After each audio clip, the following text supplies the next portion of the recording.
Fala pessoal, como é que vocês estão? Hoje a gente vai discutir mais uma questão sobre pesquisa clínica cobrado no TEOC.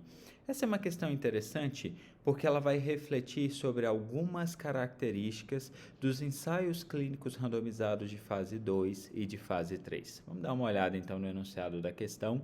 É uma questão de 2020. A questão fala sobre os tipos de ensaios clínicos, analise as afirmações a seguir. Número 1. Os estudos clínicos de fase 2 são ensaios clínicos randomizados delineados para avaliar a eficácia e a segurança de uma determinada intervenção.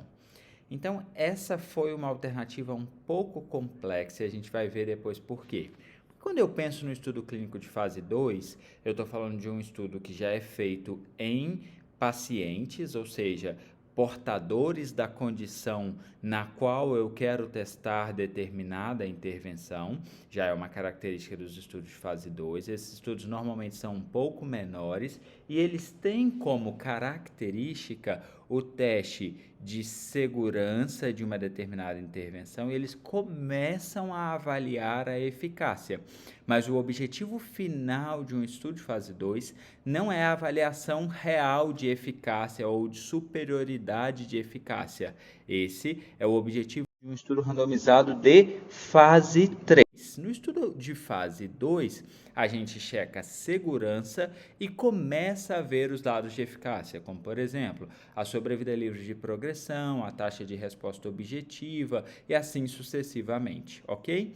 Então, a gente poderia considerar de maneira genérica a afirmativa 1 correta, porque em alguma medida a gente mede a eficácia, mas se eu quisesse ser muito purista na questão, eu poderia dizer que a avaliação de eficácia é uma característica central dos estudos randomizados de fase 3 e eu poderia considerar como errada.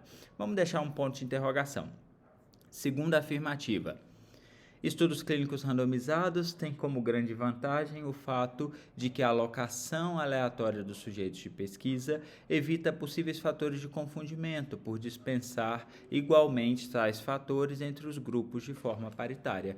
Perfeito! Num estudo randomizado, num estudo aleatorizado, os indivíduos que são incluídos na pesquisa são divididos entre o braço intervenção e o braço placebo de modo randômico, de modo aleatório, fazendo com que as características dos subgrupos fiquem parecidas, evitando que a gente tenha algum viés. É por isso que todas as vezes que eu estou vendo uma publicação de um estudo randomizado, a gente vai ter ali uma tabela que mostra as características dos pacientes incluídos. E eu sempre preciso me certificar de que a randomização foi adequada. Ou seja, o braço intervenção tem que se parecer muito com o braço placebo. Imagine, por exemplo, num estudo de câncer de pulmão, onde o braço intervenção 100% dos pacientes são tabagistas e o braço placebo, nenhum dos pacientes é tabagista. Isso vai gerar um viés.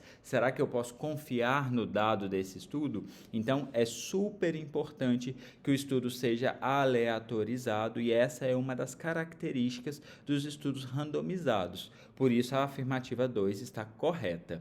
Vamos ver a afirmativa 3. Estudos clínicos de coorte retrospectiva têm a vantagem de serem baratos, mas geram evidências de baixo nível de confiança em decorrência do alto número de vieses, tais como os vieses de seleção e de informação. Perfeito! Realizar um estudo clínico de coorte retrospectiva tem a grande vantagem que é fácil e barato. Você coloca os pacientes numa tabela, aloca os dados desses pacientes e rapidamente você tem um resultado. Isso pode ser importante quando você precisa ter resultados preliminares rápidos. O problema é que, por exemplo, se você não anotou um dado e esse dado é importante, você vai ter um viés de informação. Ou, por exemplo, você pode selecionar somente os pacientes que viveram mais ou que foram ao centro de infusão, porque os que não foram morreram antes de chegar e coisas desse tipo. Então, estudos retrospectivos têm a vantagem de serem mais baratos e fáceis de serem conduzidos, porém, eles geram vieses e, por isso, eles têm essa desvantagem, ok? Então, o número 3 também está correta. Com isso, a gente vê que 2 e 3 estão corretas, a gente tem essa alternativa aqui, 2 e 3 estão corretas, letra C. Então, esse é um gabarito possível, mas depois dos recursos, a banca considerou que o número 1 também estava correta, então aceitou como resposta para a questão a letra C, 2 e 3, ou a letra E, todas as afirmativas estão corretas. Então, essas eram as características que eu queria apontar com vocês hoje sobre estudos randomizados de fase 2 e fase 3, e a gente se vê amanhã para o nosso último encontro sobre pesquisa clínica. Um abraço.